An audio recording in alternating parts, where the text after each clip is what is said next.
એટલે મારે 90,000 ફોલોવર થઈ જાય તું ક્રિએટર થઈ ગયો ને. સોરી ભાઈ, 1 લાખ ફોલોવર હોય તો જ તું ક્રિએટર કહેવાય, નકર તું ક્રિએટર ન કહેવા. કેમ?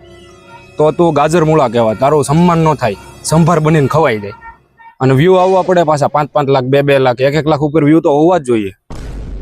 એવું? હા, આપણા ગુજરાતના સન્માનનીય ક્રિએટર છે જે મોટા મોટા, એને એમ કીધું છે કે તમારા 1 લાખ ફોલોવર તો મિનિમમ હોવા જ જોઈએ. કે 10,000 વ્યૂ આવતા હોય એને ક્રિએટર ના કહેવાય. લાખ ઉપર વ્યૂ જતા હોય ને એને ક્રિએટર કહેવાય. લાખ ઉપર ફોલોવર હોય ને એને ક્રિએટર. તમે ચાલુ કરો ત્યાંથી ડાયરેક્ટ તમારા 1 લાખ ફોલોવર હોવા જોઈએ, તો જ તમે આગળ વધી શકો, તો જ તમે ક્રિએટર કહેવા. અને જો ભાઈ આ વાત છે ને કોઈને કરાય નહીં, પણ હું તને કહું છું, કોઈને ખબર ન પડવા દેતો. આ અંદરની ક્રિએટરોની વાત છે કે આ બધા જે ક્રિએટરો છે ને એ વિડીયો મૂકીને નથી કમાણા કોઈ. તો કઈ રીતે કમાણા? એ બધા ગેમો રમીને કમાણા છે. એ કહે ને છે કે આમાં 1 લાખ નાખીએ તો 10 લાખ થઈ જાય, એ રીતે કમાણા છે.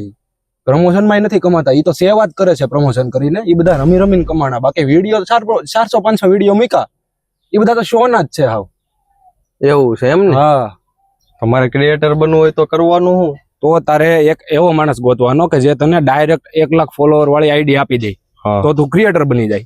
જો તું મહેનત કરીને 5,000, 10,000, 15,000 ને ત્યાં સુધી પોગી, ધીમે ધીમે આગળ વધી 90,000 સુધી પોગી, તો તું ત્યાં સુધી ક્રિએટર ન કરે નથી કહેવાનો. તો હું કહેવાનું?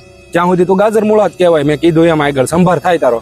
એટલે તારે ડાયરેક્ટ 1 લાખ વાળી આઈડી ગોતવાની, અને તો તું ક્રિએટર કહેવાય જા. અને તારા ગેમનું જ પ્રમોશન કરવાનું પછી, અને માણસોને ઇન્ફ્લુએન્સ કરવાના કે તું ગેમ રમીને જ બધું કમાણો છો. હાચું કોઈ નહીં કહેવાનું કે તું વિડીયોના પ્રમોશન થી કમાણો છો, ગેમના પ્રમોશન થી કમાણો છો. તું ગેમ રમીને કમાણો, એમ જ કહેવાનું તારે બધાને. તો તું હાચો ક્રિએટર કહેવા ગુજરાતનો. તો હવે મારે એવું કરવું પડશે.